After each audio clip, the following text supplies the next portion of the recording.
Syrian civilians and opposition fighters have continued to evacuate Daraya for a second day. It follows Thursday's deal in which rebels agreed to pull out of the besieged Damascus suburb in return for safe passage. Despite being surrounded by government forces since 2012, several thousand people remained inside. This field commander said the numbers are known. There are about 4,000 to 5,000 civilians and some 1,000 armed personnel, but we do not have an accurate number. It's only known by the armed groups inside Daraya. But every day we see a number of armed persons leave, as well as citizens who we think were taken hostage by terrorists.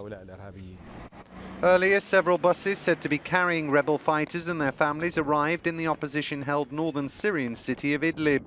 Though the deal sees control of Daraya handed over to government forces, some rebels denied the evacuation was surrender. These images may seem like they represent failure and defeat to some, but the truth is this is a form of perseverance. This shows the weakness of the regime and its allies. World powers were not able to occupy one town.